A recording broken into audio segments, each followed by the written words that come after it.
আসসালামু আলাইকুম বন্ধুরা, আশা করছি সকলেই ভালো আছেন, সুস্থ আছেন। সবাইকে স্বাগতম আজকের ভিডিওতে। আজকের বিষয় যে 8টি কারণে প্রতিদিন খেজুর খাওয়া জরুরি। খেজুরের উপকারের কথা এক কথায় বলে শেষ করা যায় না। খেজুর একদিকে যেমন ত্বক ও চুলের জন্য উপকারী, তেমন স্বাস্থ্যের জন্য খেজুর অনেক ভালো। খেজুরের মধ্যে গুরুত্বপূর্ণ অ্যান্টিঅক্সিডেন্ট ছাড়াও রয়েছে vitamin A, B, potassium, manganese, sulphur, protein, fibre এবং আয়রন। ওজন কমাতে সাহায্য করে খেজুর। অবাক করার মতো হলো সত্য যে খেজুর ওজন কমাতে গুরুত্বপূর্ণ ভূমিকা পালন করে। সকালে এক কাপ ব্ল্যাক কফির সাথে আপনি খেজুর খেতে পারেন, বা সন্ধ্যায় দুধ চা বা গ্রিন টির সাথে। খেজুর অনেকক্ষণ পেট ভরা রাখতে সাহায্য করে, এর ফলে ফাস্টফুডের প্রতি আগ্রহ কমে অনেকাংশে। হাড় শক্তিশালী করে খেজুর। খেজুরে রয়েছে ভরপুর পুষ্টি ও প্রোটিন। খেজুর আমাদের দুর্বল হাড়কে সুস্থ রাখতে সহায়তা করে। এছাড়া খেজুরে যে ম্যাগনেসিয়াম রয়েছে তা হাড় সুস্থ রাখতে সাহায্য করে।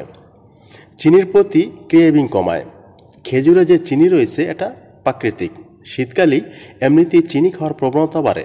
খেজুর খেলে এই প্রবণতা কমে যায় এবং এতে চিনি খাওয়ার পরিমাণও কমে। শরীরে ওজন ঠিকঠাক রাখে চিনি। স্ট্রেস কমায়। খেজুরগুলোতে ভিটামিন বি1, বি2, বি3 এবং বি5 রয়েছে। এতে করে প্রতিদিন অল্প কিছু খেজুর খেলে ভিটামিনের চাহিদা পূরণ হবে, আর এর ফলে শরীর থাকবে সক্রিয় ও চিন্তামুক্ত। হজম উন্নত করে। কিছু সময় খেজুর পানিতে ভিজিয়ে রেখে খাওয়া হলে হজমের উন্নতি হবে। এতে উচ্চ ফাইবার রয়েছে, যা আপনার কোষ্ঠকাঠিন্যতা কমাবে। ত্বক ভালো রাখে। খেজুরে যে ভিটামিন সি ও ডি রয়েছে তা ত্বককে মসৃণ রাখতে সহায়তা করে। অ্যান্টি এজিংয়ের ক্ষেত্রেও গুরুত্বপূর্ণ ভূমিকা পালন করে খেজুর। কোলেস্টেরল লেভেল ঠিক রাখে। আপনার প্রতিদিনের ডায়েটে অল্প পরিমাণে খেজুর রাখলে তা কোলেস্টেরল মাত্রা ঠিক রাখে। এতে করে ওজন কমাতেও সাহায্য করে। ডায়াবেটিস নিয়ন্ত্রণ রাখে। খেজুরে যে ফাইবার রয়েছে তা ব্লাড সুগার নিয়ন্ত্রণের পাশাপাশি ডায়াবেটিস নিয়ন্ত্রণ রাখে।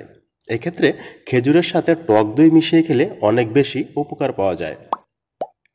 সুপ্রিয় দর্শক শ্রোতা, এই ছিল আজকের মতো আপনাদের জন্য। তো ভিডিওটি যদি ভালো লেগে থাকে প্লিজ চ্যানেলটি সাবস্ক্রাইব করুন এবং পাশে থাকা বেল বাটনটি অন করে দিন পরবর্তী ভিডিও দেখার জন্য। সবাইকে অনেক অনেক ধন্যবাদ এতক্ষণ সঙ্গে থাকার জন্য। সবাই ভালো থাকবেন, সুস্থ থাকবেন। কথা হবে আগামী কোনো ভিডিওতে।